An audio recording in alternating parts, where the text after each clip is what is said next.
821. Don't get me wrong. I don't mean to blame you. Sinisisi ko lang ang mga magulang ko sa masamang buhay. Hindi nagkaroon ng ganitong kasiyasyang buhay. Kung nabubuhay pa ang mga magulang ko, sigurado akong magiging pareho sila. Mabuti, at hindi ka magkakaroon ng utang na loob sa kanila. Bella, I'm sorry to you. Namatay ang parents mo dahil sa akin. I'll always debt to you for that. Hinding-hindi kita mababayaran. Sa loob-loob ko, ang dami kong utang kay Sally kasi nakuha ko siya. Pinatay, pero ngayon, malaki ang utang na loob ko sa iyo, hindi na makakabalik ang mga magulang mo, pasensya na. Huwag mong sabihin yan. Umiiyak na sabi ni Bella. Niyakap ni Lance si Bella at hinayaan siyang humikbi sa kanyang mga bisig, ang nakitang muling pagsasama ng mag-ama ni Sally ang naging dahilan upang biglang malungkot si Bella. Dumating si Lance sa dating tahanan ni Bella at nag-alay ng ilang insenso sa spirit tablet ng kanyang mga magulang. Pagkatapos magsunog ng insenso, mukhang nanlumo pa rin si Bella, bigla siyang hinalikan ni Lance, pinigilan siya at dinala siya sa isang silid. Pagkatapos ng isang bagyo, si Bella ay labis na inihagis ni Lance at nakalimutan ang maraming hindi kasiyasyang bagay, at pagkatapos ay lumabas sila ng pinto. Punta tayo sa White Cloud High School. Sabi ni Lance. Sige. Inimbitahan siya ni Lance sa Palanan Middle School para maglaro, para lang maagaw ang atensyon ni Bella. Sa sandaling ito, sa London City, sa isang tiyak na bilya. Dad, bakit parang hindi ka masaya? Naku, Yvonne, hindi mo naiintindihan, hindi talaga magandang ideya na hulaan kung ano ang nangyayari sa pagitan ng mga tao. Dad, what do you mean? Pag-usapan ng napakalalim. Oh, Yvonne, kumusta ang college mo? Sa isang iglap, sophomore ka na. Yeah, it's sophomore year. Humanga rin si Yvonne Song sa mabilis na paglipas ng panahon. Nagka-boyfriend ba kayo noong college? Dad, bakit mo ba sinasabi sa akin ito ng biglaan? Oh, pare, hindi naman sa hindi mo alam, pero I'm very discerning, wala man lang titingin-tingin, so sinong kakausapin ko? Yvonne, masarap maging malinis. Dad, bakit ang weird mo? Hindi, ha? Sure meron? Tara, anong nakakatawa? Share mo naman sa akin. Well, actually naiisip ko yung Kent Brown Musume, kaya naramdaman ko yon. Sino si Kent Brown, Glory? Ito ang dati mong kaklase sa high school, ang tatay ni Sally. Oh, come to think of it, bakit miss na miss mo na siya? Yvonne, hindi mo alam kung ano ang hitsura niya ngayon, tulad noon, si Kent ay isang maliit na negosyante lamang sa London City, ang taunang kita ng kanyang kumpanya ay lampas lamang ng kaunti sa 100 milyong puntos, habang ako, hindi bababa sa una, ay isang palawit na anak ng isang sobrang pamilya, bagaman ito ay halos kapareho ng paghiwalay sa pamilya, ngunit hindi bababa sa ito ay hindi mabilang na mga beses na mas mahusay kaysa kay Kent. Kent, sayang, hindi ako makahinga sa lalaking ito at sa lalaking ito. Nakahinga ng maluwag si Edward. Dad, bakit mo ito pinag-uusapan sa magandang paraan? Yvonne nananangis lang si Dad, buhay, minsan puro pagkakataon lang hindi mo ba itatanong ang? Bakit bigla akong pinasama ni Kent kaysa sa buhok niya sa paa? Yeah, why? It's not like he has any power, his background is worse than yours, you're at least fringe child of a super family, and my mother is the daughter of a small gentry. So why are you? Mas masahol pa sa kanya. May sunod-sunod na tanong si Yvonne na hindi pa siya binalaan ng tatay niya ngayon, ngunit hindi niya inaasahan. Nako, dahil sa isang tao. WHO. Kilala mo rin siya. Who the hell? Lance. Lance. Sa pagsasalita tungkol kay Lance, hindi alam ni Yvonne kung bakit, biglang nagkaroon ng bahagyang kalungkutan sa kanyang puso, at sa parehong oras, isang mukha ang naalala rin sa kanyang isipan, ngayon. 2 taon na siguro ang lumipas mula nang makita siya nito. Naku, Yvonne, Noong high school, si Sally ay kasintahan ni Lance. Tingnan mo ngayon, dahil lang kay Lance, si Kent ay tumalon para maging manugang ng pinakamakapangyarihang pamilya sa lalawigan ng Talavera. Naku, nabalitaan ko na si Lance ay naghahalo ng napakahusay sa nakalipas na 2 taon. Oh, medyo mahina ang mood ni Yvonne, 2 taon na ang nakalipas, hindi na niya maalala ang partikular na hitsura ni Lance sa loob, ang alam lang niya noon, si Lance ay nasa Palanan High School. Napakalakas, kahit anong uri ng kasamaan o baliw ng mga kabataan, hindi nila siya kayang paglaruan. Ngayon, 2 taon na ang lumipas, lahat ay nagbago, si Lance ay lalong naghalo hanggang sa puntong hindi na maabot, at siya, mula high school hanggang universidad, ang kanyang universidad ay nag-aaral ng Economic Management major, ay naghahanda para sa hinaharap pagkatapos ng graduation, upang matulungan ang kanyang ama na pamahalaan ang negosyo. Hindi isang mundo ng mga tao Yvonne sa loob malabong kalungkutan, hindi lamang dahil sa isa't isa hindi na isang mundo ng mga tao, kundi dahil din sa pagkamatay ng isang berde at walang bungang relasyon. Yvonne, hindi masaya si Daddy? Pati ang lolo mo? So, may ginawa kami ng lolo mo para sa iyo. Ano? Yvonne, naaalala mo ba si Ben? Siyempre naalala ko, noong high school, maganda ang uto-uto kong bodyguard. Yvonne, huwag ka nang mag-uulit ng mga kalokohang bagay, naririnig mo ba ako? Bakit? Yvonne, ang Ben ngayon ay hindi na tulad ng dati, at nabalitaan kong nakapasok na siya sa innate realm. May ibig bang sabihin ang innate realm? Ibig sabihin, basura na ang lolo mo sa kamay ni Ben, Kahit na ang Panginoon ni Ben, ang kaibigan ng iyong lolo, ay lubos na mas mababa kaysa kay Ben Ang Panginoon ni Ben, si Ben, ay aktwal na nakamit ang likas na talento, at ang susunod na hakbang ay para kay Ben na pumunta sa korte ng North Empire at mag-apply para sa Imperial Talent, hindi, balita ko nag-apply na siya. Yvonne, alam mo ba ang ibig sabihin nito? I don't know. Hindi ko lang akalain na sa simula pa lang ay sobrang lakas na ng lokong bodyguard na iyon, sayang. Napabuntong hininga din si Yvonne Song. Itigil ang pagsasabi ng salitang kalokohan, Yvonne, ang lolo mo ay isang panloob na sekta lamang ng malaking tagumpay, umaasa sa kanyang katayuan bilang anak ng isang malaking pamilya noon upang maging kaibigan ng amo ni Ben. Noong nasa high school ka, ang iyong kinausap ni Lolo ang amo ni Ben para sa iyong kaligtasan at pinababa si Ben para protektahan ka. Naalala ko, palagi kang gusto ni Ben, tama? Ako? Hindi ko alam parang ganon. Si Edward ay nasa sabik, Yvonne, kung makapapasok man tayo o hindi sa punong tanggapan ng pamilya Songwang ay nakasalalay sa kung makukuha natin o hindi ang puno ni Ben. Noon pa man ay mahal na mahal ka ni Ben, at ngayon na mayroon na siya nanalo sa titulong Imperial Talent, kung posible pa kayo ni Ben, magkakaroon ng bagong pag-asa ang lolo mo at kami, na makapasok sa punong tanggapan ng pamilya Yvonne, sa pagkakataong ito, dapat makinig ka sa amin at makausap si Ben ng maayos, okay? 822. Yvonne, ito ay tungkol sa kinabukasan ng iyong lolo at ng ating buong pamilya, umabot na sa kritikal na yugto, ngayon kung hindi natin sasamantalahin ang pagkakataong makapasok sa punong tanggapan ng pamilya, pagkatapos ay sa isang henerasyon tayo ay ganap na hindi magkakaugnay. Sa pamilyang Songwang, magiging karaniwan na tayong pamilya sa mundo na walang koneksyon sa makapangyarihang pamilyang Song. Mga relasyon ngayon, naiintindihan mo ba ang sinasabi ko? Si Yvonne ay seryosong nag-iisip tungkol sa mga salita ng kanyang ama sa unang pagkakataon, at tila ito ay talagang nasa isang kritikal na sandali. Kung gusto ka pa rin ni Ben, kung gayon, na may titulong Ben Imperial Talent, ang marginal branch natin na ito ay tiyak na maisasama muli sa pamilya at lumipat sa lungsod ng punong tanggapan ng pamilya. Para sa hanggaring ito, ang iyong lolo ay nagtrabaho ng husto sa loob ng mga dekada. Dati, ang iyong lolo ay naglagay ng kanyang kapalaran sa Panginoon ni Ben, ngunit sa kasamaang palad, ang Panginoon ni Ben ay hindi sapat na talento. Ngayon, si Ben ay nagbigay ng pag-asa sa iyong lolo.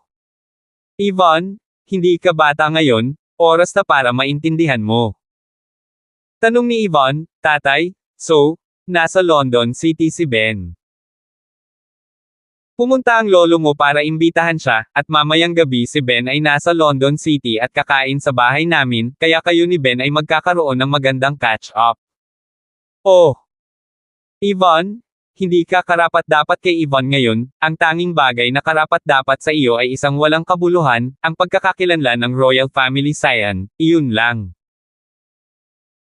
Gayunpaman, hindi mo dapat maliitin ang iyong pagkakakilanlan, kahit na ay isang walang kabuluhang pangalan, ngunit hindi bababa sa ito ay pagkakakilanlan ng isang anak ng isang maharlikang pamilya. Kung si Ben ay sumali sa aming pamilya, ito ay katulad ng pagsali sa isang maharlikang pamilya para sa kanya, sa kanyang talento, siya ay tiyak na pahalagahan ng mga family and it will be a great thing for him, plus gusto ka ni Ben dati, so very hopeful pa rin, hahaha. Humagalpak ng tawa si Edward Song. Anong kwento ng pagsusumikap at pakinabang sa isa't isa? Siyempre, marahil ay walang kinalaman ito kay Lance, ang tanging bagay na may kinalaman dito ay ang Yvonne ay minsan ding naging kaklase ni Lance, at madalas na nakikipag-ugnayan sa isa't isa sa Palanan High School. Naglaro sina Lance at Bella sa Palanan Middle School, at gabi na bago sila umuwi. Sa ngayon, sa bahay ni Yvonne, mula nang sabihin sa kanya ng kanyang ama ang tungkol sa pangyayari noong hapon, nakahiga siya sa kama, ang isa ay tulala. Dati ay walang muwang at inosente si Yvonne, ngunit ngayon, parami ng parami, nararamdaman niya ang krisis sa bahay, tila, wala na siyang paraan upang mabuhay ng ganoon ka-inosente. Kaya, handa na si Yvonne na tanggapin ang ayos ng kanyang ama at lolo at subukang makibagay kay Ben. Bagaman, ang taong nasa isip ni Yvonne sa ngayon ay hindi si Ben. Sa halip, ito ay si Lance. Sa loob ng mahabang panahon, hindi maipaliwanag na napaluha si Yvonne at sinabing, marahil, hindi niya malalaman na talagang patuloy akong nanliligaw sa kanya dahil nagustuhan ko siya noong una, at sa tuwing tinatawag niya akong isang batang babae at isang batang babae. Brain damaged girl? I was upset inside. But if I don't act like a brain-damaged girl, how am I will interact with him and make so many things with him? I'll be a brain-handicapped chick alright. Unfortunately, we're not on the same page after all, and he really thinks I'm brain-damaged. Sa sandaling ito, may sumigaw mula sa ibaba, Yvonne, narito na si Ben, bumaba ka kaagad. Hinugasan ni Yvonne ang kanyang mukha, ang kanyang likas na kagandahan ay hindi na kailangang magbihis, inayos ang kanyang damit at buhok, at pagkatapos ay lumabas ng silid. Sa bahay ni Kent. Narito, tagay, masaya na salubungin sina Lance at Bella, Elsa, Sarah, Sally at ang iba pa sa bahay para sa bagong taon. Sabi ni Kent na itinaas ang kanyang baso ng alak. Cheers! Sabay-sabay na uminom ang lahat. Lahat.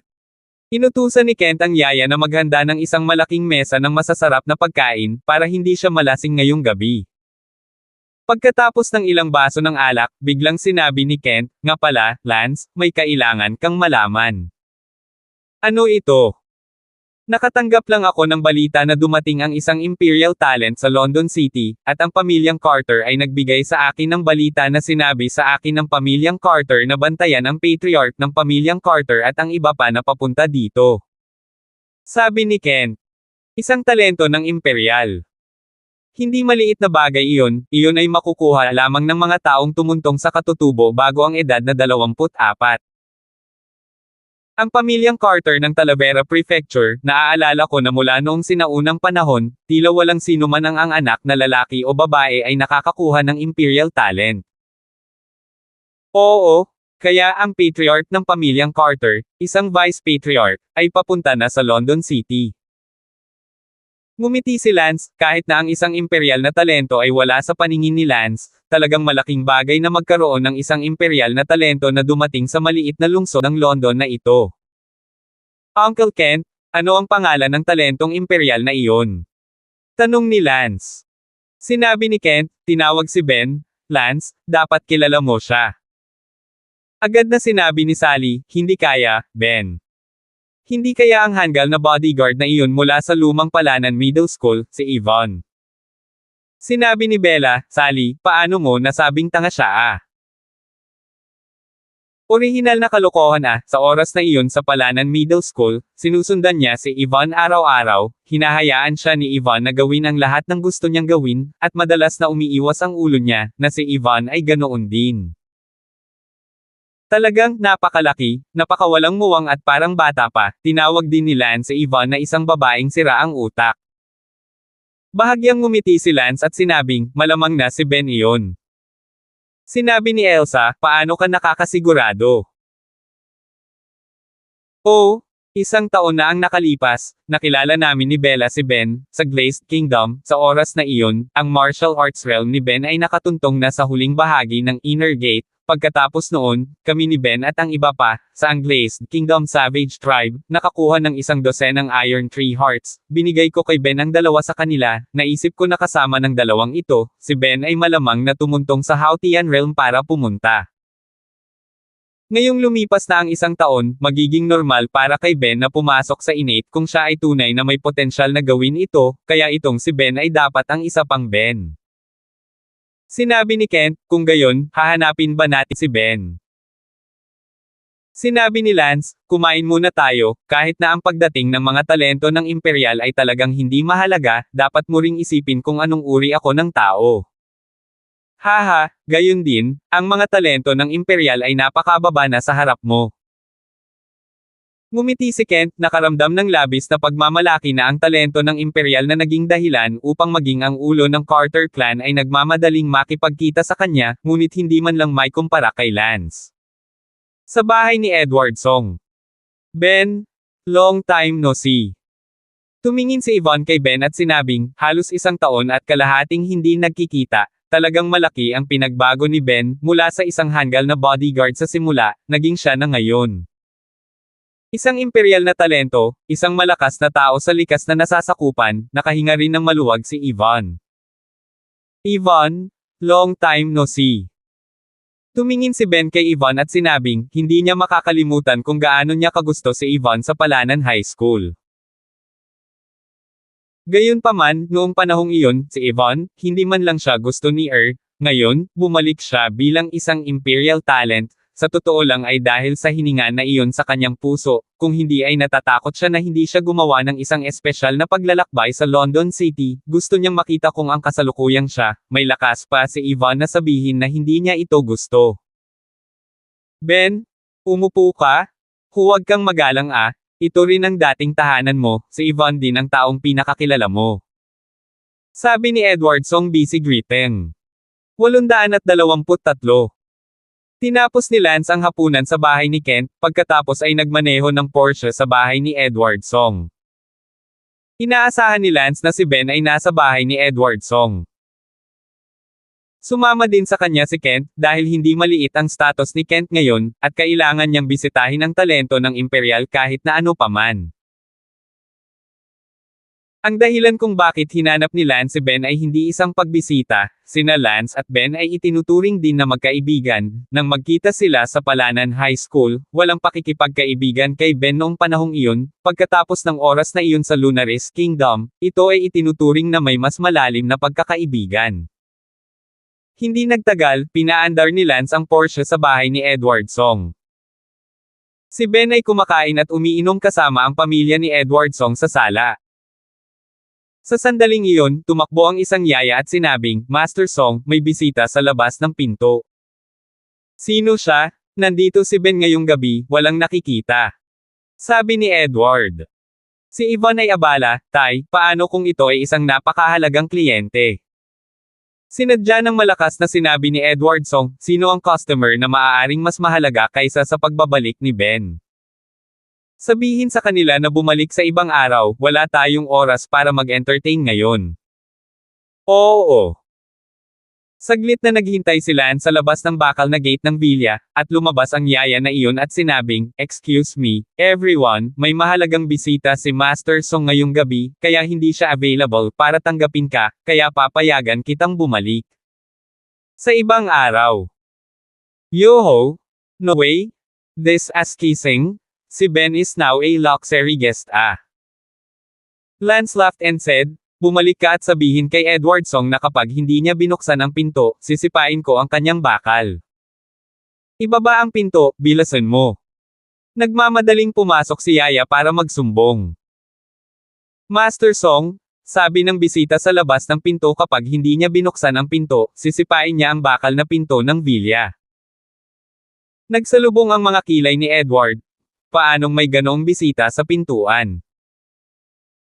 Napabuntong hininga si Ben, kaya humihila, tayo na, gusto kong makita kung sino ang humihila kaya naglakas loob siyang sipain ang bakal na pinto sa ilalim ng aking ilong. Tumayo si Ben at lumabas, si Edward Song at ang iba ay nag-agawan sa makipagsabayan. Sinabi ni Kent, Lance, bakit hindi tayo bumalik? Sinabi ni Elsa, diretso lang na lumipad, isa lang itong 5,000 square foot villa. Bakit kailangan kong magsumikap? Teka lang, lalabas din.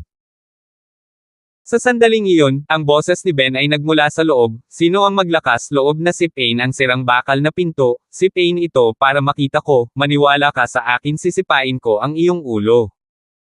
Ako ito. Sigaw ni Lance, pagkatapos ay agad na pumunta sa harapan at tumayo sa tabi ng bakal na pinto. Lance. Nang makita ni Ben si Lance, ang kanyang buong katawan ay tanga. Si Edward Song at ang iba pa ay natakot din sa kalokohan nang makita nila si Lance, hindi nakakagulat na naglakas loob siyang humila ng husto para sipain ang pintong bakal, ito ang sikat na Dark Warrior, ang numero 1 kontrabida ng Palanan High School A. Sabi ni Lance, Ben, pagkaraan ng mahabang panahon, lumakas ang init ng ulo mo sisipain mo ang ulo ko. Nahiya si Ben at sinabing, Lance, huwag mo akong pagtawanan, ako, hindi ko alam na ikaw iyon kung alam kong ikaw iyon, hanggang kamatayan hindi ako maglalakas loob na sabihin ang mga bagay na iyon Bubuksan na kita ng pinto. Si Ben ay nagmamadaling buksan ang pinto at magalang na inimbitahan si Lance at ang iba pa sa loob ng bahay. Hindi nang ahas si Ben na ikumpara kay Lance Pumasok si Lance sa sala at ngumiti, Ben, hindi masama, 1 taon na ang nakalipas, ngunit nakapasok ka na sa innate domain. Ngumiti si Ben, Lance, salamat sa pagpapalaki mo sa akin, kung hindi dahil binigyan mo ako ng mga pagkakataon noong nakaraang taon sa Glazed Kingdom, paano ako nakalusot sa innate ng ganoon kabilis ang 2 bagay na iyon ay ibinigay sa akin noong nakaraang taon, hehe, pinasok ako sa Hautian Realm, kaya naman nakapasok ako sa innate ngayong taon.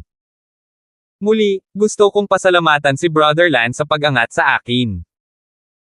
Sige. Napakaraming kalokohan, sa pagkakataong ito nabalitaan ko na pumunta ka sa London City, nagkataon na babalik din ako para sa bagong taon, kaya pumunta ako upang maabutan ka. Salamat, hindi ko inaasahan na maaalala ni Brother Lance ang isang munting lalaking tulad ko, sobrang na-touch ako. Nakita ni Lance na napakakumbaba ni Ben at ngumiti, kung ikaw, isang talentong imperial, ay isang maliit na tao, kung gayon paano mo hahayaang makihalubilo pa rin ang ibang tao. Tumawa si Ben, sa harap mo, kung maglakas loob akong tawagin ang sarili kong malaking tao, hahayaan mo ang mukha ko sa ganoong paraan. Hahaha, mas natuto kang magsalita kaysa noong bodyguard ka, huwag kang tatayo, maupo at magsalita. Goodle. Si Ben ay personal na nagbuhos ng tsaa para kay Lance, na nambobola na si Lance ay dumating upang makipaglaro sa kanya. Nagulat ang pamilya ni Edward nang makitang magalang na tinatrato ni Ben si Lance sa gilid, sa kanilang mga mata, si Ben, ang talento ng Imperial ay hindi na sila maabot, ngunit nang dumating si Lance, si Ben ay napahiya na kunin ang Imperial. Talento at aktibong sinabi na siya ay isang maliit na tao, ipinaramdam ni Lance kay Ben ang kanyang sarili na parang hindi siya maabot, tulad ng kaibahan, biglang naramdaman ng pamilya ni Edward na sila ay talagang mababa. Mainit na tinanggap ni Ben si Lance, isang antas na mas mataas kaysa sa iba. Tumangala si Lance upang makita si Yvonne na nakatayo sa hindi kalayuan, 2 taon nang hindi nakita si Yvonne, nagbago pa rin ang pakiramdam, kahit papaano ay mukhang mas mature, iba ang pananamit, kumpara sa high school ay halatang mas pambabae. Yvonne, bakit tumingin ka na lang at hindi ka nagsasalita, hindi mo man lang ba ako nakikilala? Ngumiti si Lance kay Yvonne, itong babaeng sira ang utak, paano siya naging mas masigla at mas pinipigilan. Ngayon, ngunit dati ay buong lakas ng loob niyang harapin si Lance. At sa puso ni Edward Song, iniisip niya ngayon, nang pumunta siya sa kumpanya ko para mag-interview para sa isang bodyguard, pinagsisisihan ko talaga na hindi ko siya kinuha, sayang. Gayunpaman, alam ni Yvonne na sa panahong ito, lahat ay hindi pare-pareho. Level sa lahat, at hindi nang ahas na batiin si Lance, lalo pa ang pagiging bastos sa harap niya. Hi, Yvonne. Bati ni Bella kay Yvonne. Hi, nakipagkamay sa kanya. Hoy, Bella.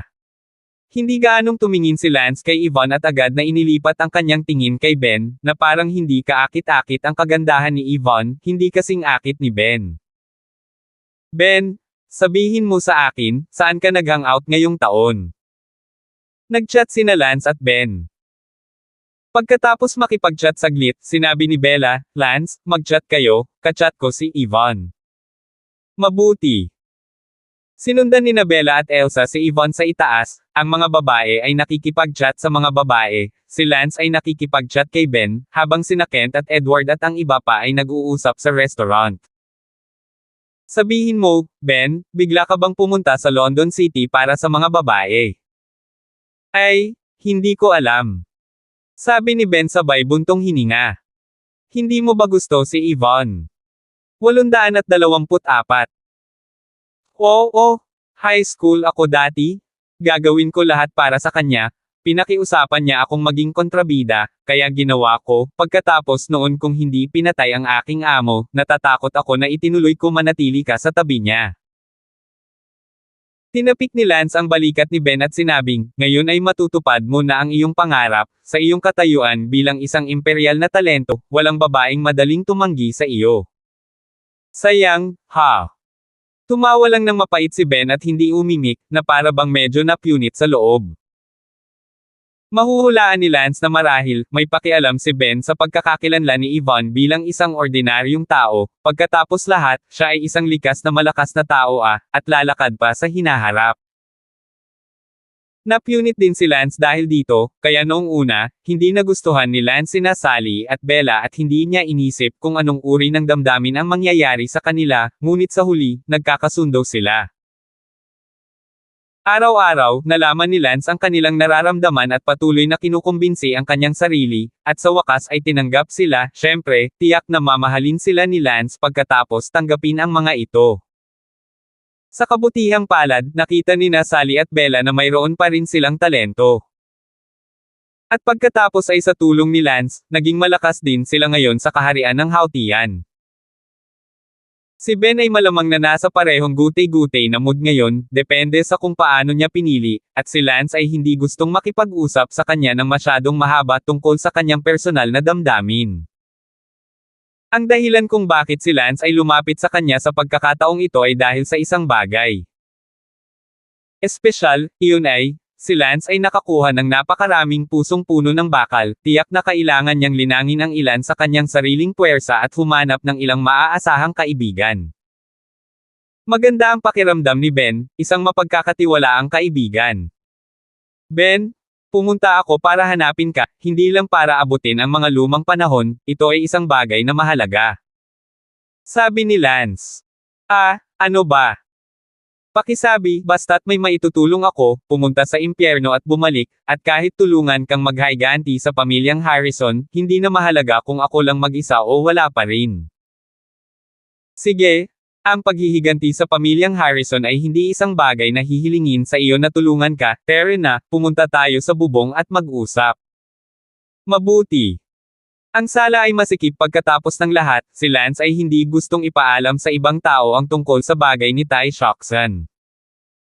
Pagdating sa bubong, sinabi ni Lance, Ben, alam mo ba kung saan ako napunta ngayong taon? Hindi ko alam. Star Ocean Academy. Ano? Star Ocean Academy. May chismis na ito ay isang akademya na nagsasanay ng mga malalakas na tao sa innate realm hindi para magsinungaling, talagang pinaplano ko ito, gusto ko ring pumunta sa Star Ocean Academy. Sabi ni Ben tuwang-tuwa. Ngumiti si Lance, ang Star Ocean Academy ay hindi kasing daling makapasok gaya ng iniisip mo, bawat taon, bawat imperyo, may 10 lugar lang, bukod pa, hindi kita irerekomenda na pumunta ka. Bakit? Kababalik ko lang mula sa Star Ocean Academy. Ang Star Ocean Academy ay hindi hihigit sa isang mataas na mortality rate upang magbigay ng inspirasyon sa mga likas na malakas na makalusot. Hindi ito isang himala. Kung wala kang sapat na talento, ang pagpunta doon ay walang iba kundi ang pagtaas ng dami ng namamatay. Sa katunayan, Ben, hinahanap kita dahil may gusto akong itanong sa iyo. Sige na, huwag mong lunukan. Oh, Ben? Payag ka bang sumama sa akin? Brother Lance, niloloko mo ba ako? Madyagising ako na tumatawa sa panaginip ko kung makakasama kita, nung nasa glazed country ako, gusto kong makasama ka ng maayos, tao ka. Na may malaking kapalaran. Ben, tumambay ka sa akin? Tinatrato kita bilang isang kapatid, magkabilang panig, laging maaasahan, hindi kailanman iiwan ang sinuman, magagawa mo ba iyon? Tuwang-tuwang sinabi ni Ben, Brother Lance, nakikiusap ako sa iyo, huwag mo akong subukan, kailangan ito. Alam mo, ang aking Panginoon at ang aking mga tiyuhin. Magkapatid lang sila sa buhay at kamatayan, bata pa lang ako may gusto na akong ganyan, naniniwala ako sa iyo, maniwala ka rin sa akin, basta huwag mo akong ayawan. Hahaha, Ben, kung wala akong tiwala sa iyo, para saan pa ako lumapit sa iyo? Yay! Tang, sayo na ako mula ngayon. Huwag kang ang kadiri, ayoko sa lalaki, hahaha.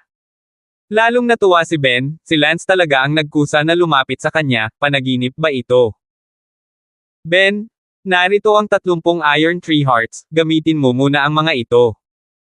Ano? Iron Tree Hearts. Nanginginig ang katawan ni Ben. Tama, huwag mo nang tanungin kung paano nangyari yun, tandaan mo, huwag mong ipahalata baka mapatay ka. Ma'am, naiintindihan ko. Siyempre alam ni Ben, kung napakaraming Iron Tree Hearts ang malalaman, walang masasabi kung ilang malalakas na lalaki ang darating para kunin sila. Sige, bumaba na tayo at uminom ng tsaa. Bumalik sina Lance at Ben sa bulwagan, at habang tumatalon sila sa bubong, nakita nila sina Bella, Elsa, at Yvonne na nag-uusap sa isang silid sa pamamagitan ng bintana ng isa sa mga silid sa ikatlong palapag. Senior Lance, please have some tea. Magalang na sabi ni Edward Song kay Lance. Salamat. Tumango si Lance at hindi na masyadong nagsalita kay Edward Song, pagkatapos ng lahat, walang pagkakaibigan sa simula pa lang. At sa puso ni Edward Song, iniisip niya ngayon, nang dumating siya sa aking kumpanya. The interview for a bodyguard, I really regret not hiring him, sayang. Makalipas ang halos isang oras, pumasok ang isang yaya at sinabing, Master Song, may isa pang bisita sa labas. Sino? Sabihin na lang natin na wala siyang nakikitang bisita at hilingin sa kanya na bumalik sa ibang araw. Ayaw man lang isipin ni Edward at sinabing, ngayong nandito na sina Lance at Ben. Hindi siya naniniwalang may mga bisitang mas marangal kaysa kay Lance. Sabi ng yaya na iyon, Master Song, sila daw ang patriarch ng pamilyang Carter ng Talavera Province. Ano? Ang pamilyang Carter, yayain mo sila. Pagkalipas ng isang minuto, ang pinuno ng pamilyang Carter ng Talavera Prefecture ay nagdala ng ilang vice head at pumasok sa sala. Sila ay orihinal na dumating upang magbigay galang kay Ben, ngunit hindi nila inaasahan na makikita nila si Lance, kaya na lumapit muna para batiin si Lance. Pagkatapos ng lahat, ganap na nalampasan ni Lance ang pagkakaroon ni Ben, at binati si Ben pagkatapos batiin si Lance. Walang makausap si Ben sa Carter clan, kaya sinabi ni Lance, Carter clan chief, nag-hello na kami, kaya dapat kayong bumalik muna. Mabuti, pagkatapos ay babalik muna kami, kapatid na Ben, pagdating mo sa Talavera sa ibang araw, dapat kang pumunta at maupo sa bahay. Okay, salamat sa ilang mga pinuno ng clan. You're welcome. Then you guys chat, balik muna tayo. Talagang hindi ka panipaniwala na espesyal na sumugod mula sa Talavera para kumustahin, ipinakita rin nito na ang katayuan ng mga talento ng imperial ay napakaprestihiyoso na pagdating nila sa teritoryo ng Talavera, kung sakaling hindi sila dumating para kumustahin, natatakot sila sa nakakasakit kay Ben, kaya kahit gaano pa sila kahirap, kailangan pa rin nilang sumugod. Sa oras na ito, bumaba sina Elsa at Bella mula sa itaas. Sinabi ni Elsa, Lance, malapit na ang oras, bumalik tayo. Mabuti. Tumayo si Lance at sinabing, tama na para sa araw na ito, uwi na tayo. Nang papalabas na kami, abalang sinabi ni Ben, Brother Lance, sasama rin ako sa iyo, wala naman akong gagawin. Natigilan ng pamilya ni Edward Song, gustong sumama ni Ben kay Lance. Napakaraming mahahalagang bagay na hindi pa napag-uusapan. 825. Ben, kailangan mong sumama sa akin. Brother Lance, kasama kita ngayon, kapatid mo ako, pupunta ako saan ka man pumunta. Tumango si Lance, okay. Teka. Biglang sigaw ng lolo ni Yvonne. Napatingin ang lahat sa lolo ni Yvonne, nagtanong si Lance, Uncle Song, may iba pa ba? Iyan, may sasabihin pa ako kay Ben, pwede bang maupo tayo ng kaunti? Umupo ang lahat. Sinabi ng lolo ni Yvonne kay Ben, Ben kami ng lolo mo ay panghabang buhay na kaibigan. Lolo Song, alam ko na. Og, Ben mag-cut to the chase din ako, dati naman, gusto mo si Yvonne Og. Ben, gusto mo pa ba si Rainy ngayon? Lolo Song, cool ka lang sa gusto mong sabihin. Okay, Ben, alam mo ba na ang pamilya natin, talagang mga anak tayo ng North Empire, ang pamilya Songwang, anak tayo ng royal family Sayang naman at wala akong talent. Kaya naging marginal na bata ako, at mas malas, ang anak ko ay mas mababa ang talento kaysa sa akin at halos hindi marunong mag-martial arts, kaya mas marginal ito. Gayunpaman, hindi iyon ang pinakamasama, ang worst of it was that by the third generation, lahat ng apo ko ay wala pa ring talent. Naku, bagamat hawak namin ang pagkakakilanlan ng mga anak ng isang maharlikang pamilya, ngunit, ito ay walang kabuluhan, at hindi kami nangangahas na kilalanin takot na pagtawanan.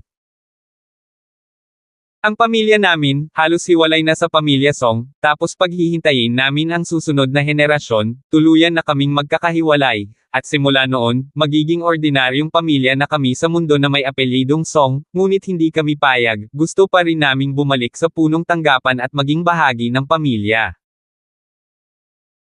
Pagkasabi niyan, sumigaw ang lolo ni Yvonne, kahit si Lance ay nakaramdam ng sobrang kalungkutan, ipinanganak sa isang malaking pamilya, hindi rin masyadong masaya gaya ng iniisip, napakaraming mga bata sa pamilya, ang kompetisyon na iyon ay napakahigpit din. Smith ikaw at ang kanyang ama, ay orihinal na nagkaroon ng magkatulad na kapalaran, ngunit, si Leslie ay biglang sumalungat sa butil at pumasok ang ubod ng pamilya ay hindi nagtagal, kung, si Smith Yu at ang kanyang mga magulang at iba pa, ay naging pinakaubod ng pamilya, ito ay napakalaki ng pagkakaiba. Nagpatuloy ang lolo ni Yvonne, Ben, ngayong napakahusay mo, isa kang mataas na talento sa imperial, ngunit, alam kong nag-iisa ka na ngayon at nag-iisa, ang iyong Panginoon at ang iba pa ay pinatay ng isang taksil.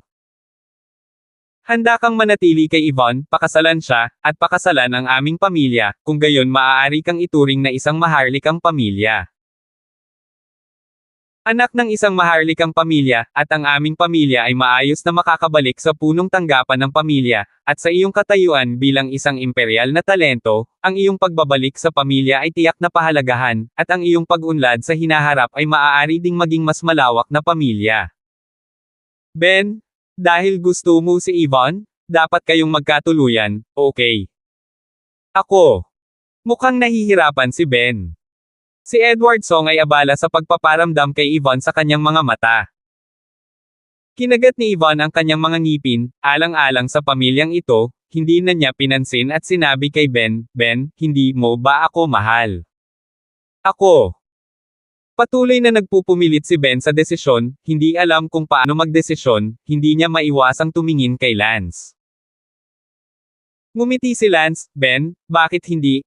Pagkatapos ng lahat, ito ay isang maharlikang pamilya kung magiging bahagi ka ng isang maharlikang pamilya, ito ay magiging mabuti para sa iyong pag-unlad sa hinaharap. Si Edward ay abala sa pagsasabing, oo, basta sumali ka sa aming pamilya, magiging anak ka rin ng pamilya Songwang. Kung talagang ayaw mo sa katotohanang hindi marunong mag-martial arts si Ivan at isang ordinaryong tao, lahat ng ito ay madaling pag-usapan, ang pinakamasamang sitwasyon ay magagawa mo sa ibang pagkakataon. Palihim na naghahanap ng manliligaw na marunong sa martial arts, lahat ito ay mapag-uusapan, tanungin mo si Ivan kung hindi ka naniniwala sa akin. Sumakit ang kaloob-looban ni Ivan, ang lahat ay nakayuko sa isang lawak na hiniling sa kanya na personal na aminin na posibleng makahanap ng manliligaw sa hinaharap, mga ganoong salita. Ivan, say something. Pagpipilit ng lolo ni Ivan. Ngumiti si Ivan laban sa kanyang kalooban, oo, hindi mahalaga, hanggat mayroon kang bahagi sa akin sa loob mo, hindi mahalaga kung gaano karaming manliligaw ang lihim mong mahanap. Ben, manatili at hayaan mo akong magpakasal ikaw. Sabi ni Ivan, naluluha sa kanyang sariling mga mata, hindi niya akalain na balang araw siya, na napakapili sa kanyang nararamdaman, ay magsasabi ng isang bagay na napakasakit at napakababa. Ay walang magawa, at kaya lamang isakripisyo ang sarili para kapakanan ng pamilyang ito. Walang kapantay na gusot si Ben sa isang dagandong. Sinabi ng lolo ni Ivan, Ben, pangako, okay. Asahan mong tulungan kami, para sa kapakanan ng iyong lolo. Wey! Natahimik ang eksena. Si Lance at ang iba ay hindi nagsalita. Nakatingin ang lahat kay Ben, naghihintay sa huling desisyon ni Ben. Pagkalipas ng ilang minuto, tila nakapagdesisyon na si Ben. Ang mga tao ng pamilya Song ay tumingin kay Ben na kinakabahan. Sinabi ni Ben, paumanhin, ayaw kong pahirapan ang aking sarili, bagaman malaki ang naitutulong ng pagiging bahagi ng maharlikang pamilya, ngunit ako, si Ben, ay ayaw kong magpalubha, pasensya na. Pagkatapos sabihin iyon, yumuko si Ben kay Edward Song at sa ama ni Edward Song.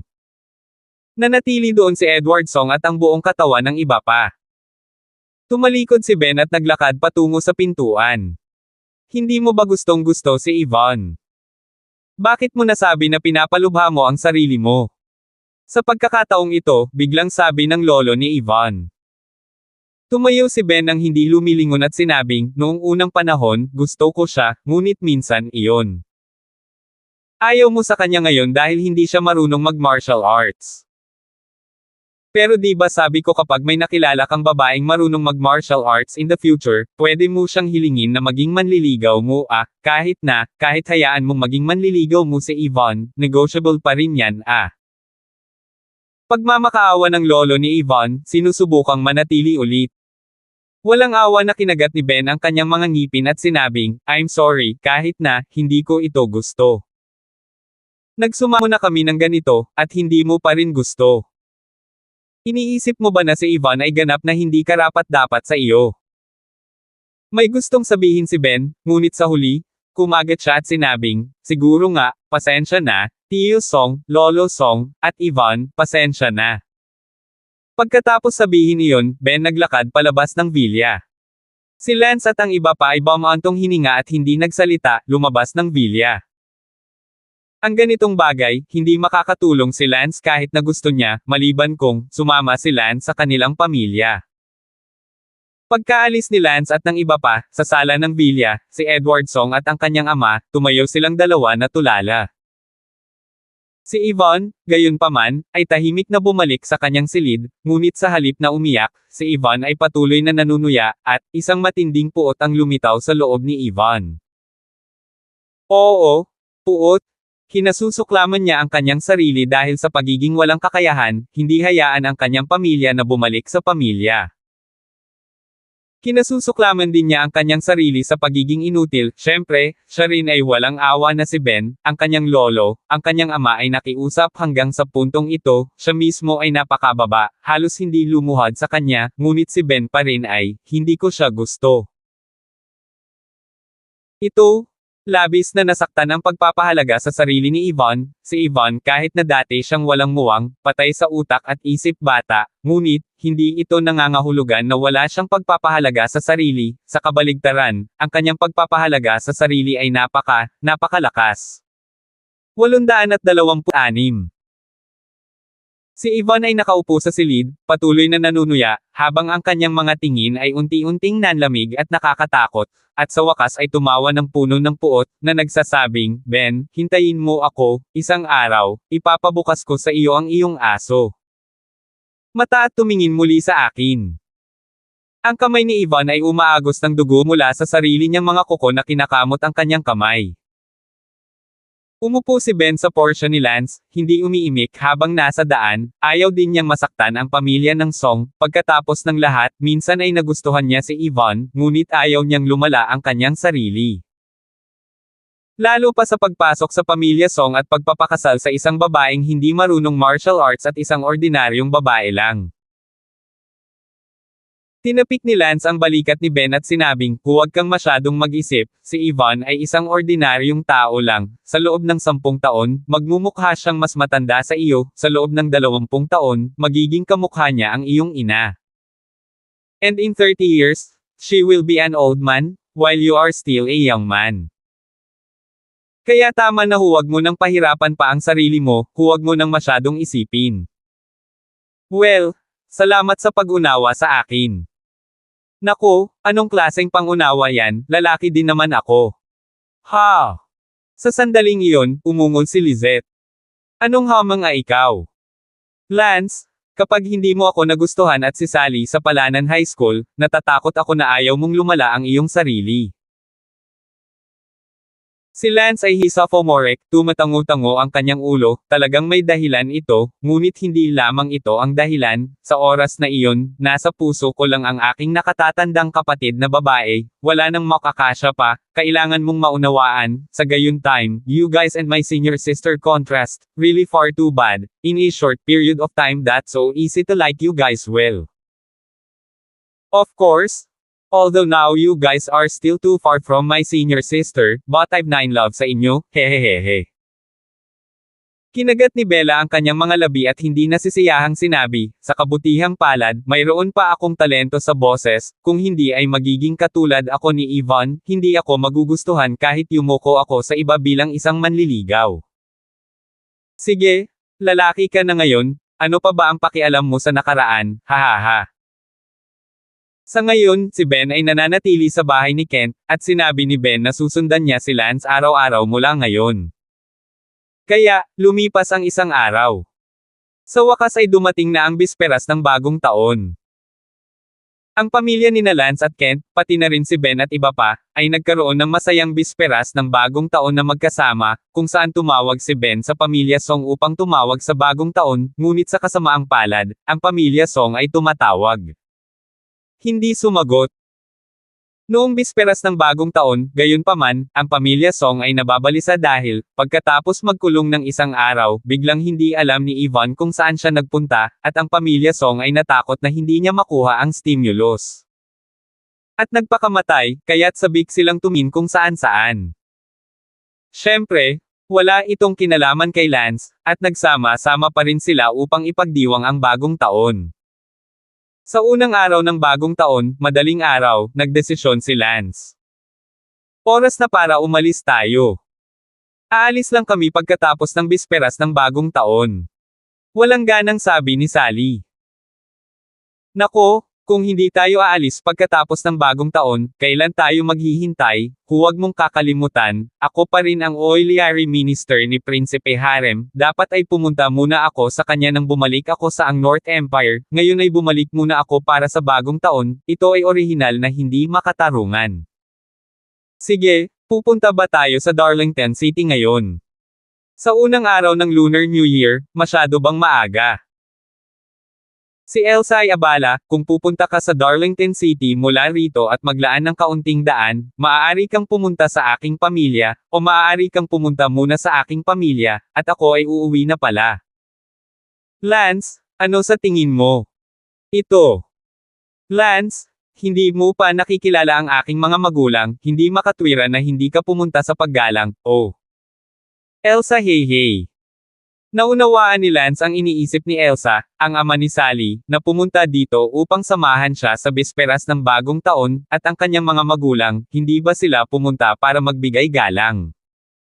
At lahat sila ay kanyang mga babae, hindi ba gawin ito ng hindi patas? Sige, pumunta ka muna sa bahay ni Elsa at magbayad ng bisperas ng bagong taon sa mga in-laws doon. Nanlilisik at nahihiya ang mga mata ni Elsa, sino ang iyong biyenan at biyenan ah? Tumango si Sally, talagang kailangan niyang pumunta sa bahay ni Elsa para bayaran ang kanyang mga magulang ng pagbati sa bagong taon. Sabi ni Lance, nga pala, matagal ko nang hindi nakikita ang kapatid mo. Oh, sabi mo Yana? Tama lang? Makikilala mo siya kapag pumunta ka sa pamilya ko, napakalakas din niya ngayon, balita ko, hinahabol siya ng baliw ni Xavier. Ngumiti si Lance, kasama rin sa pamilya mo si Xavier. Ang aking pamilya ay napakalapit sa pamilyang Uranus. Itong brat, hinahabol ka niya dati, pero ngayong nakita niyang naging babae ka, nag-transform siya para ituloy ang kapatid mo, ang walang hiya, hahaha. Ito ay negosyo ng iba, hindi mo ito bagay. Eksakto. Sabi ni Sally. Agad na bumantong hininga ang dalawang babae mula sa iisang butas ng ilong. Pagkatapos ng almusal, sina Lance at Bella, Sally, Elsa, Sarah, at Ben, silang lima ay dumating sa airport at sumakay sa Starling City, kung saan ang pamilya ni Elsa ay nasa Starling City.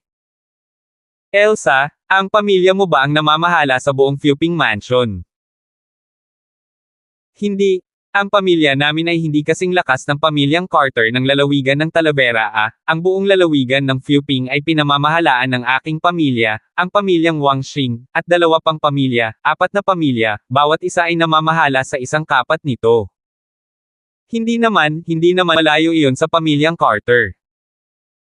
Siyempre, ang pamilyang Carter ay mas malakas kaysa sa amin dahil ang ilan sa mga kasal ng pamilyang Carter ay mula sa pangkalahatang antas ng mga pamilya, at ang pamilyang Carter ay nakakakilala pa ng mga tao mula sa mga pamilyang antas ng hari, kaya ang kakayahang pamahalaan ang isang bahay na mag-isa ay isang pamana din.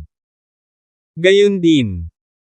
My family and the Kingstar family, they've been friends for generations, and the other 2 families, they've been friends for generations, so our 4 families form a balance. Once one day, one of our 4 families declines, magiging ibang-iba muli ang pattern, kaya para maging matatag ang pamilya, mahalaga ang talento, ang bilang ng mga likas na eksperto, at ang potensyal ng mga anak ng pamilya ay lubhang mahalaga. 100,000, ngunit kakaunti lamang ang mga likas na eksperto sa napakaraming bata na ito. Inaasahan ko na magkakaroon ako ng pagkakataong tumuntong sa likas na kalangitan at palakasin ang lakas ng aking pamilya. Daw, Sister Shu? Saan mo kailangan pag-ibayuhin ang iyong lakas ngayon si Brother Lance na ang lalaki mo sa kakayahan ni Brother Lance, ang Starling City na ito ay magiging sa iyong Shu family mula ngayon, huwag kang maniwala sa akin, hayaan mo si Kuya. Si Lance ay umuungal ng isang pangungusap, tanungin kung sino ang nang-ahas na sumaway. Natigilan si Elsa, oo, hindi niya akalain na napunta ang piraso ni Lance, ngayon pumunta si Lance sa pamilya Shu, kung kumalat ang balitang ito, sino pa ang maglalakas loob na labanan ang 4 na pamilya ng itong Fuping Prefecture. Hindi banggitin ang pagpapalam kay Lance na lumabas at sumigaw sa kanya. Biglang naramdaman ni Elsa na ang pagbisita ni Lance sa pamilya Shu ngayon ay tiyak na magdudulot ng malaking kaguluhan at mapapabago pa ang balanse ng 4 na pamilya ng Starling City. 827. Eto na, I've notified my family ahead of time, and I think may ipapadala sa family ko sa airport para sunduin. Mabuti. Pagkababa ng eroplano, nakita ko talaga na nagpadala ang pamilya Shu ng commercial vehicle sa airport para batiin si Lance at ang iba pa, at ito ang patriarch ng pamilya Shu. Clan Head. Tuwang-tuwa si Elsa nang makitang personal na dumating ang Clan Head para batiin sila, at gulat na gulat siyang naglakad. Gayunpaman, hindi pinansin ng patriarch ng pamilya Shu si Elsa, sa halip ay tumingin kay Lance, nakita si Lance na lumabas at sumugod na may dalang arrow. Senior Lance, maligayang pagdating, talagang isang pagpapala para sa aking Shu family na napunta ka sa aking Shu family. Masigasig na sabi ng patriarch ng pamilya Shu.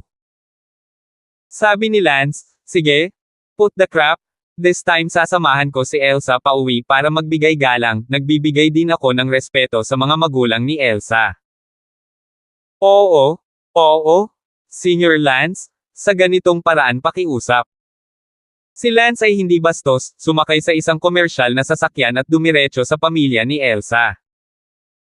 Nandito na si Lance sa pangalawang pagkakataon sa Starling City. Sa huling pagpunta niya rito, hinabol siya ng pamilyang Harrison at gustong puntahan si Elsa, ngunit si Elsa ay nasa house arrest at hindi pinayagang makipag-ugnayan. Kasama si Lance upang maiwasang madamay, kaya napatigil si Lance sa pasukan ng pamilya ni Shu. Ngunit hindi sinisisi ni Lance ang pamilya Shu, hindi ito isnoberya, na mauunawaan.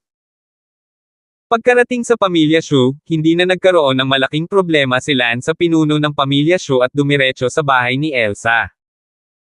Ang patriarch ng pamilya Shu at ilang iba pang likas na eksperto ay walang magawa nang makita nilang hindi maganda ang pakikitungo ni Lance sa kanila. Bumantong hininga ang patriarch ng pamilya Shu at sinabing, mag-order ka, mag-host ng handaan ngayong gabi. Sige. Sa pagkakataong ito, bahala na si Lance kung maaari tayong maging pinuno ng 4 na pamilya ng Fuping Prefecture, kung handa siyang magpakita sa ngalan natin. Well, gagawin ko ito.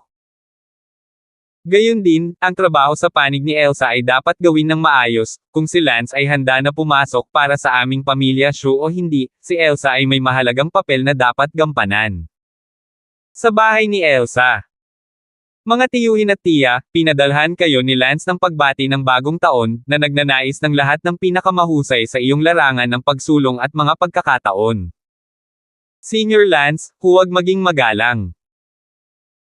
Ang mga magulang ni Elsa ay napaka-reserve at sinabi na ang isang napakalakas na henyo ay hindi komportable na binayaran sila ng mga pagbati ng bagong taon, ang antas ng hautian. Nakita ni Elsa na hindi komportable ang kanyang mga magulang, at sinabing, sige, Lance, sapat na yan, tara uminom tayo ng tsaa, o, bibigyan kita ng paglilibot sa aking pamilya, at pagkatapos ay tatawagan ko si Xavier. Sa gabi, at sabay tayong maghapunan. Sige.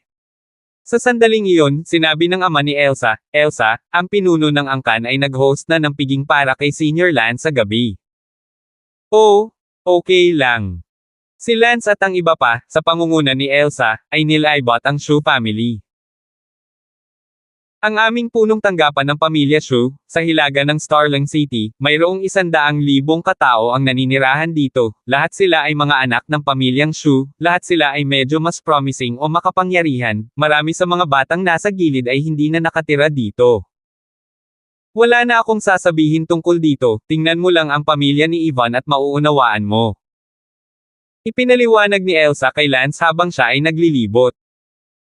Ang punong tanggapan ng pamilya Shu ay napakalaki, sa unang tingin, ito ay halos tulad ng isang lungsod, maliban na ang mga taong naninirahan sa lungsod na ito ay pinangalanang Shu. Pagkaraan ng ilang sandali, may biglang sumigaw sa pangalan ni Lance. Lance! Lumingon si Lance at nakita ang isang taong tumatakbo sa hindi kalayuan sa likuran niya, ito ay si Yana na mahigit 2 taon na niyang hindi nakita, ang unang henyo ng Palanan Middle School noon, noong una ay nakasuot siya ng peking maskara, ngunit kalaunan ay natuklasan niya ang kanyang tunay na mukha at natuklasan na siya ay isang magandang babae. Noon, gusto niya si Lance, at si Lance ay napilitang maging peking kasintahan ni Yana sa loob ng ilang araw. Ah, Yana. Hello. Lance, pumunta ka talaga sa pamilya namin. Lumapit si Yana kay Lance na may labis na nasasabik na mga mata at sinabi, ngunit kahit na ang kanyang mga mata ay nasasabik, walang-walang kabuluhan sa kanyang mga galaw. Haha, Yana, matagal nang hindi nagkita, hindi naiiba sa high school. Hehe. Tumingin si Yana kay Elsa at tumawag, sister. Pagkatapos ay tumingin siya kina Sally, Bella, at Lance, hindi masamang magdala ng grupo ng mga kagandahan mag-isa. Sinabi ni Elsa, sige, Yanner, huwag kang magsalita ng walang kaparerekon, kung marinig ka ng patriarch, papagalitin ka niya, si Lance ang VIP guest nila. Mapait na tumawa si Yana, sige. Si Yana ay medyo mahirap sabihin sa loob, si Lance ay hindi na katulad ng siya noong una, naisip ko na pagkatapos ng mahabang panahon na hindi siya nakita, siya ay magiging napaka-impulsive kapag nakilala niya siya, maraming mga salita ang gusto. To say, but when she really met her, she found that she was so indifferent, so strange feeling, all a bit speechless. Noong gabing iyon, inimbitahan ng patriarch ng pamilya Shu at ng iba pa si Lance sa isang handaan, pumayag si Lance sa kanilang piging, gayunpaman, may kahilingan si Lance, ayaw niyang kumain kasama nila, gusto lang niyang kumain kasama si Yana, si Xavier at iba pa, ibig sabihin, hindi niya kailangan ang mga ito para samahan ang alak, lahat ay nagpupulong sa unang pagkakataon, hindi na kailangang kumain ng magkasama. Ang ilang mga likas na powerhouse ng pamilya Shu ay walang magawa, kaya kinailangan nilang umalis sa piging at hayaang kumain si Lance at ang iba pa ng mag-isa, gusto nilang gumawa ng tamang toast kay Lance at sipsipin siya. Sinabi ni Sally, Lance, hindi ba ito magiging desperado? Naghanda ang mga tao ng ganoong karangyang salo-salo, ngunit ayaw mong kumain kasama nila, gusto mong tayo na lang ang kumain. Tumawa si Lance, what do you mean desperate? I'm very grateful for the banquet they prepared for me, but I don't have any friendship with them and it's the first time I've met them, gusto ko bang uminom? With them? You toast me and I toast you? And act as if we're very close friends. It's not need? There's no point? A group of our own acquaintances will be enough for dinner. Pero, hindi ka ba natatakot na masaktan sila? Gawin mo silang hindi masaya. Hahaha, I as the stronger and they as the weaker, tama lang na sipsipin nila ako, pero may karapatan akong tumanggi, kaya ako pangang tumanggi na huwag kumain ng pagkain na ito, pero tinanggap ko naman ang pagkain, ginawa ko lang. I accept to let them eat with me, kahit siguradong magagalit sila, but though I as the stronger need to consider their emotions. Tara, kain na tayo, huwag mong sabihin lahat ng kalokohan. Oh! Ang grupo ng mga tao ni Lance ay nagsimulang magsaya sa hapunan. Sa isang bulwagan na ilang daang metro ang layo mula sa piging, nakaupo doon ang ilang likas na eksperto ng pamilya Shu. Tingnan mo si Lance, medyo impersonal siya. Sige, cut the crap. Buti na lang pumayag siyang kumain ng hapunan natin, kailangan ba natin siyang ipangako na kakain tayo? Ano tayo? Tayo ang sumuso sa kanya, hindi siya ang sumuso. Sa amin, at dahil ayaw niya ng mga estranghero na kumakain kasama niya, kailangan nating maging matino at lumayo at hayaan siyang mag-enjoy sa pagkain niya. At saka, kahit kumain kami kasama niya, hindi ba toast lang siya ng ilang baso? Nang alak at magsabi ng ilang mapupula na salita kay tita, madedagdagan ba niyan ang kanyang mabuting kalooban? 828. Paano ang negosyo natin? Maaasa lang tayo kay Elsa sa bagay na ito, may ipapakuha ako kay Elsa para kausapin si Lance mamaya. Sa kalagitnaan ng kapistahan, si Elsa ay tinawag ng isang katulong. Patriarch, hinahanap mo ako. Dumating si Elsa sa isang bulwagan at nakilala ang mga pinuno ng angkan ng pamilya Shu.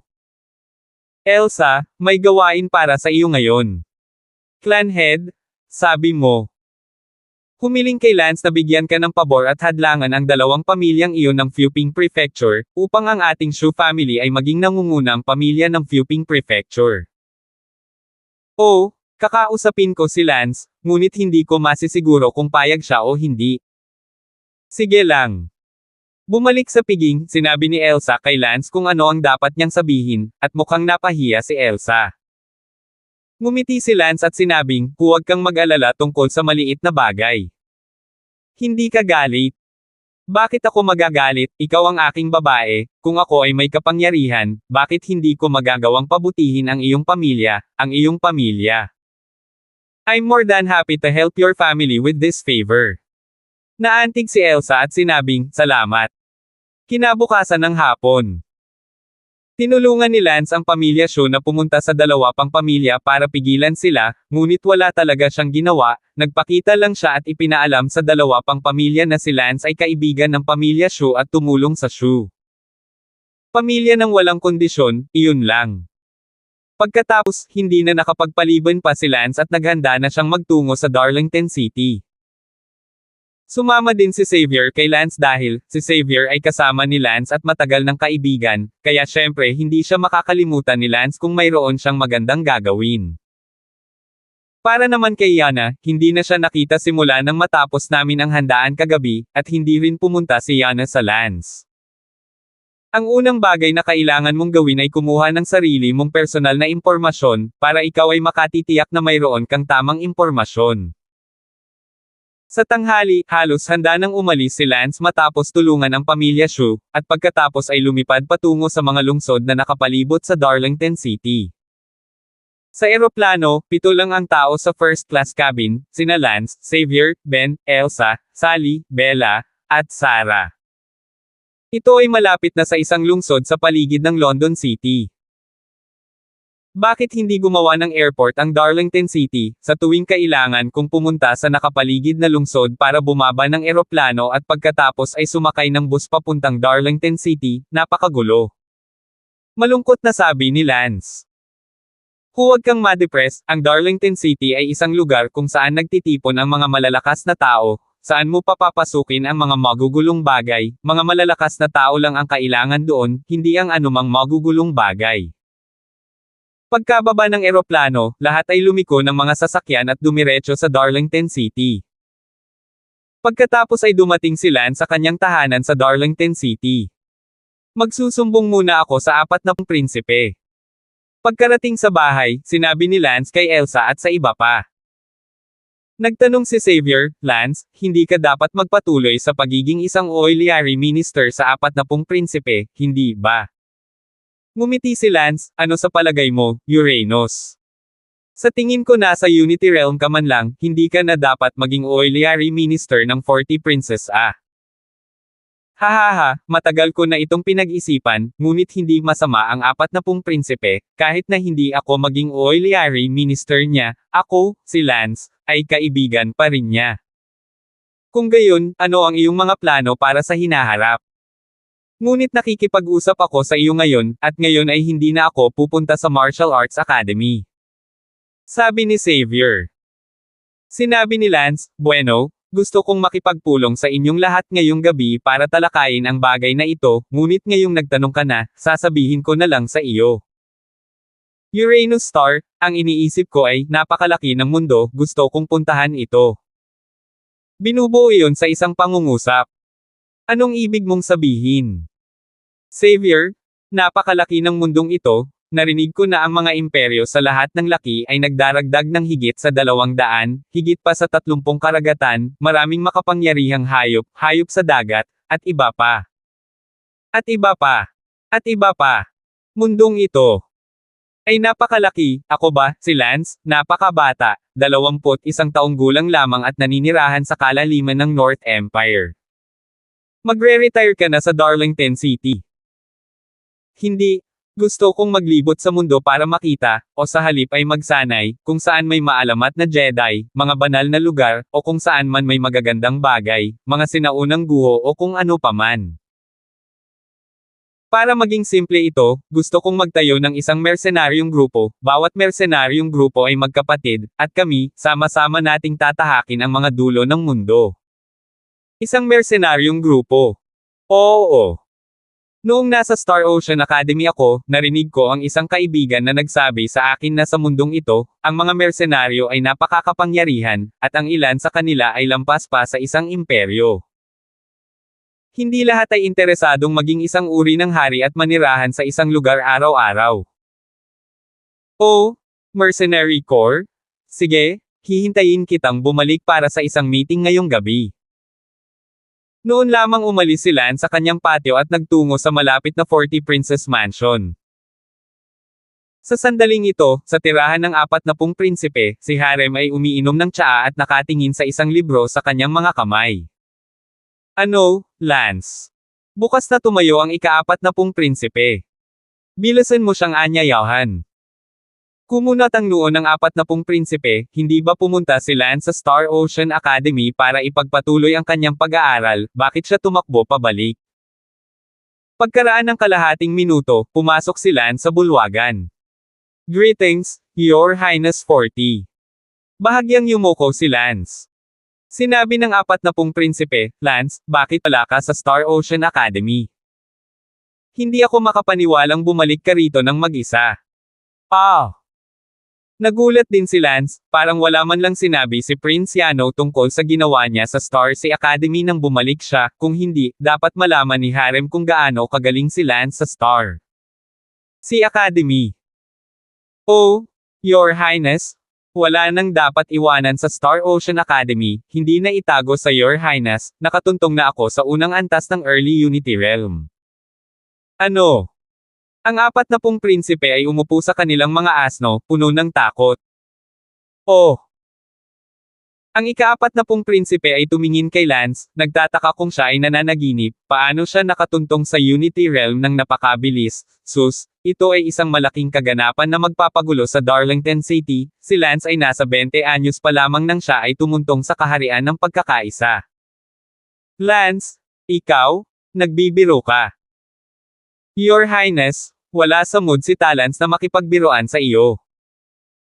Agad na nagpadala si Prince Harem ng isang tao para tawagan ang Senior Asang dito. Si Asang ay ang Unity Realm Guard sa tabi ni Prince Harem. Makalipas ang ilang minuto, may isang matandang lalaki ang lumipad. Kamahalan, ano ang hinahanap mo sa akin? Si Harem ay abala sa pagsasabing, Asang, sinabi ni Lance na tumuntong siya sa Unity Realm, makikita mo kung totoo ito. Noon lang napalingon si Asang at tumingin sa taong nakatayo sa tabi niya, sa kanya lang napagtanto na si Lance pala, hindi man lang niya naramdaman na nakatayo si Lance sa tabi niya, parang nakatayo si Lance.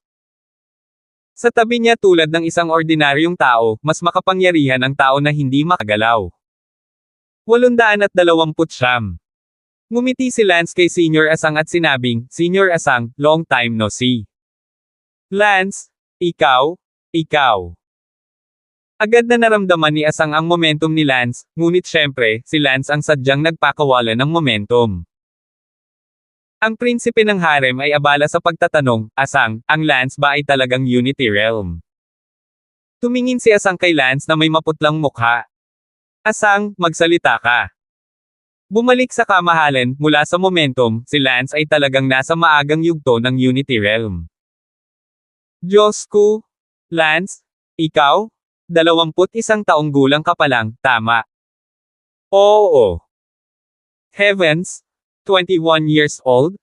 Ang iba na tumuntong sa innate realm sa edad na 21 ay mga henyo na at maaaring mag-apply para sa titulong Imperial Talent, ngunit ikaw, na tumuntong sa Unity Realm sa edad na 21, masyadong nakakatakot. Sinabi ni Lance, mataas ang sinabi ng kamahalan, hindi ito nakakatakot gaya ng iniisip mo. Paanong hindi nakakatakot, sa kasaysayan ng ating bansa, tila walang nakatuntong sa Unity Realm bago ang edad na 30. Sabi ni Harem. Umiling si Lance, hindi pwede, dalawa ang alam ko. Oo, ang dalawang iyon ay pareho kong kaibigan, ang isa ay tinatawag na Igor at ang isa ay tinatawag na Wanderlust. Si Igor ay kasalukuyang nasa tuktok ng gitnang Unity Realm, at ang long tiya niya ay nasa tuktok din ng gitnang Unity Realm, sila pumasok sa Unity Realm noong sila ay 29 at 30 taong gulang ayon sa pagkakabanggit. Si Senior Asang sa tabi niya ay abala sa pagsasabing, ang tinutukoy ng kamahalan ay ang kasaysayan ng North Empire mula nang itatag ito, itong 2 taong pinag-uusapan mo ay tiyak na hindi mula sa North Empire. Oo, tama yan. Tumingin si Prince Harem kay Lance, hindi makapagsalita, talagang kilala ni Lance ang dalawang kaibigan, at sila ay nasa tuktok ng gitnang Unity Realm. Biglang naramdaman ni Harem na napakaikli niya sa harap ni Lance, na para bang wala na siya sa parehong antas, hindi niya ito kayang hawakan. Ang mga mata ni Harem ay puno ng inggit, kung siya si Lance, gaano ito kahusay, ang hinaharap na trono ay tiyak na magiging kanya, ngunit sa kasamaang palad, hindi siya si Lance. Sinabi ni Harem, Brother Lance, tila hindi na ako magkakaroon ng isang mahuhusay na oiliary minister na tulad mo. Tinitigan ni Harem si Lance, umaasang sasabihin ni Lance na gaano man siya kalakas, siya pa rin ang kanyang pantulong na ministro.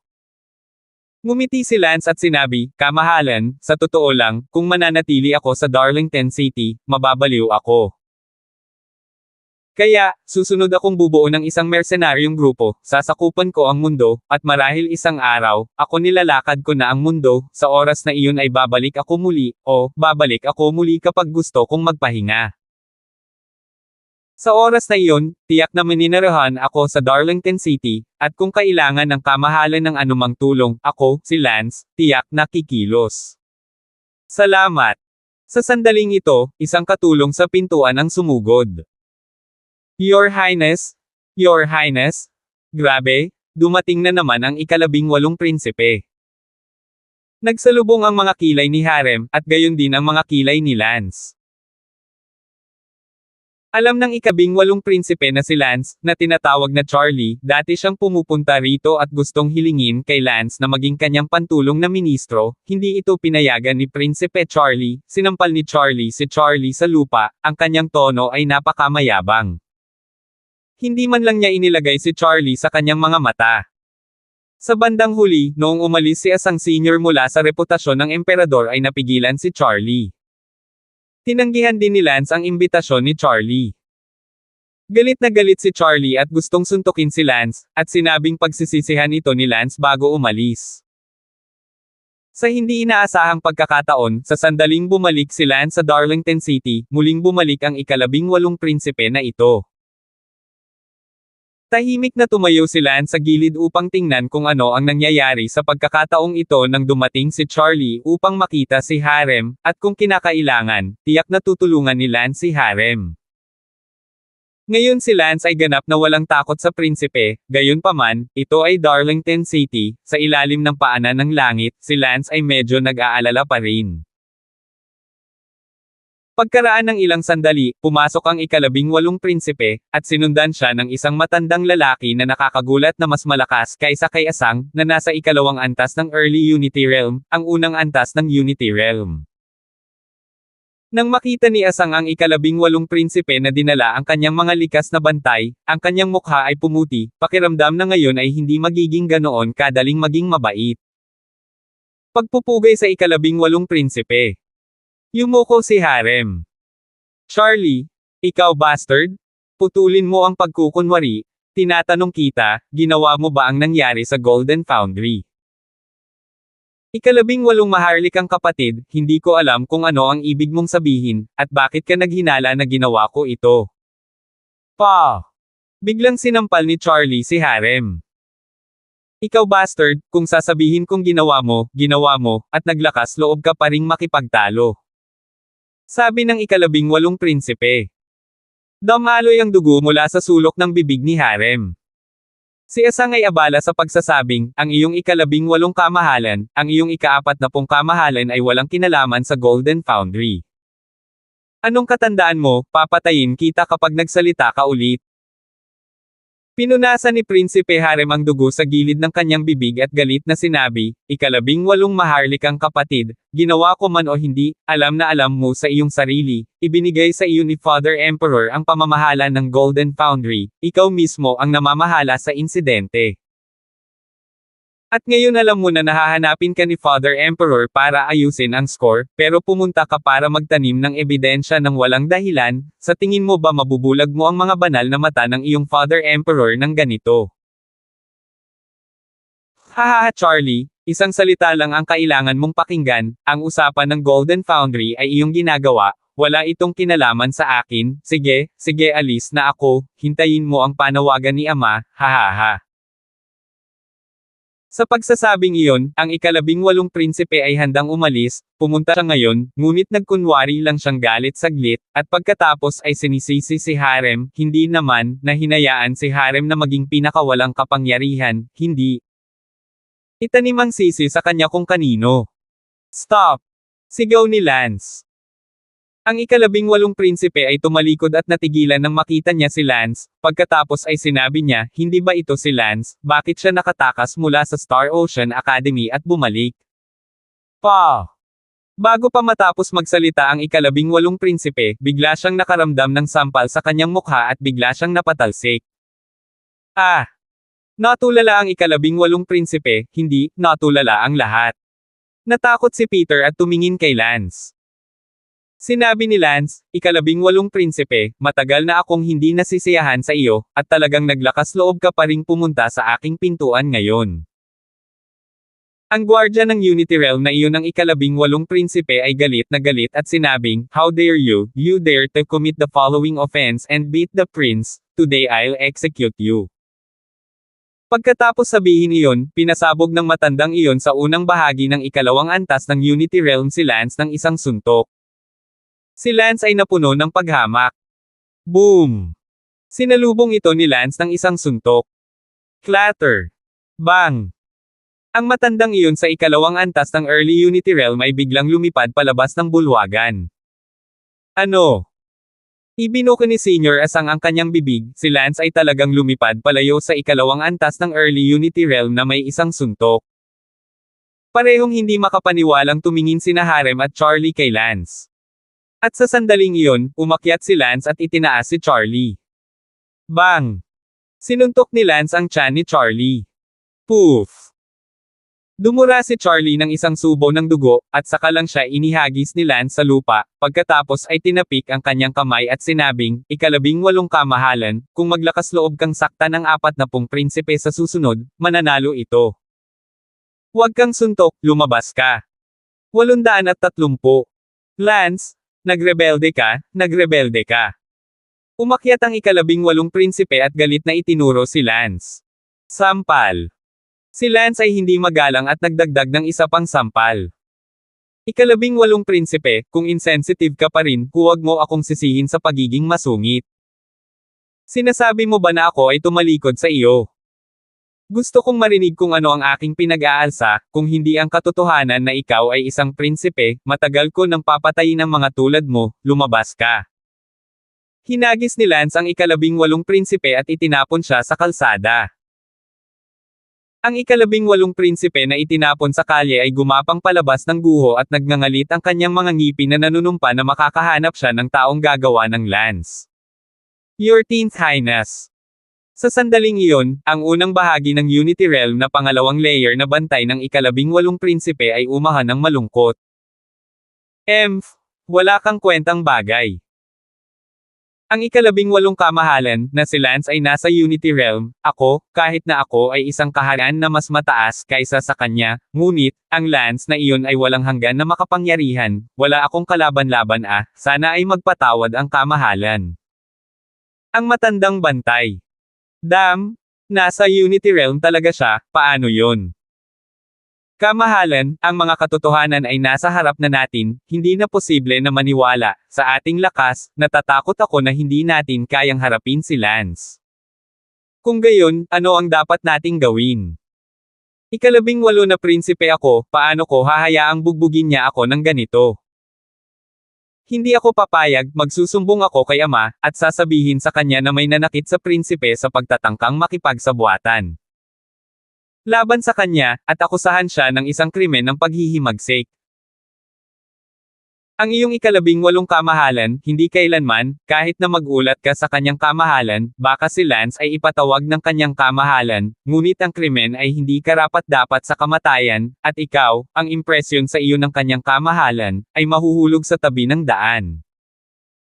Ngayon, maaari ka na lamang magulat sa iyong ina at hilingin sa kanya na humanap ng paraan para patayin si Lance.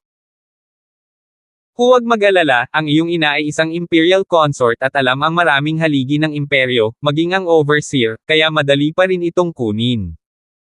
Pangangalaga kay Lance. Fine, pupunta ako agad sa palasyo para hanapin ang nanay niya. Ang 18 prinsipe ay hindi kayang lunokon ang kanyang galit, ngunit ang pinakamalakas na gwardya sa ilalim niya ay pinasabog lahat ni Lance, kaya maaari lamang siyang pumunta sa kanyang ina. Ang kanyang ina ay isang babae ng Emperor ng North Empire, na tinatawag na Concubine Z. Si Concubine Z ay tiyak na hindi isang menor de edad, siya ay isang makapangyarihang Unity Realm mismo, at ang kapangyarihan ng kanyang ina ay nagmula sa isang napakalakas na sekta na tinatawag na Ziyang Sect. Narinig ko na ang pinakamalakas na Doormaster sa Ziyang Sect na ito ay nakarating na. Ang huling yugto ng Unity Realm. Sa bahay ni Prinsipe Charlie. Parehong hindi makapaniwalang tumingin sina Prinsipe Harem at Senior Asang kay Lance, hindi makarecover ng mahabang panahon. Si Lance ay ganito ngayon. Sinabi ni Lance kay Harem, 40 Your Highness, wala muna akong aalis, kung may kailangan kang ipaalam sa akin, hindi ako umalis kaagad sa Darlington City, pagkatapos ng lahat, gusto kong mag-set up ng mercenaryong grupo hindi magdamag, magtatagal ito, titira ako sa Darlington City sa panahong ito. Brother Lance, aalis ka ng ganun-ganun lang. Ano pa ang gusto ng kamahalin? Huwag mo akong intindihin, ang ibig kong sabihin, ikaw, sinaktan mo ang ika-18 prinsipe, hindi ka ba nag-aalala? Tanong ni Harem. Tumawa si Lance, walang dapat ipag-alala, sayang lang ang prinsipe. Naku, huwag kang magkakamali, hindi ko sinasadyang masaktan ka. Oh! Mapait na ngumiti si Harem, tinawag na sayang ang ika-18 prinsipe, pagkatapos ay mas sayang siya, ngunit hindi niya ito pinansin, dahil sa harap ni Lance, iyon ang katotohanan. Siya ay isang prinsipe man lang. Ngunit, nakakagulat, hindi siya kasing galing ni Lance, dahil siya at ang kanyang ina ay binubuli kahit saan, habang si Lance ay naglakas loob na bugbugin ang ika-18 prinsipe.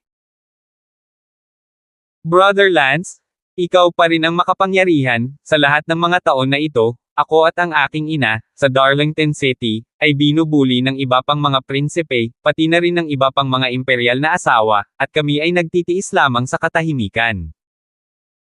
Ikaw, sa the other hand, dared to beat up the 18th prince today, which really surprised me, parang napakawalang kwenta ko talaga sa harap mo. Your Highness 40, hindi ko lang sinasadyang masaktan. Ayos lang, nagsasalita lang ako tungkol sa bagay na nasa kamay, kaya huwag mong isapuso. Sige, hayaan na natin, Brother Lance, binugbog mo ang ika-18 prinsipe, tiyak na hindi ka magiging mabait. Kung hindi ako nagkakamali, tiyak na hahanapin ng ika-18 prinsipe ang kanyang ina. Nako, kung ako iyon, siguradong sasakit ang ulo ko, Brother Lance, mas mabuting tumakas ka. Si Lance ay tumawa ng masama, ano ang silbi ng pagtakas, hindi ako naniniwala na ang isang prinsesa ay maaaring magkaroon ng malaking kapangyarihan. Tara, Peter, dadalhin kita sa isang lugar. Ah! Natigilan si Harem, una sa lahat, bigla siyang tinawag ni Lance sa kanyang pangalan.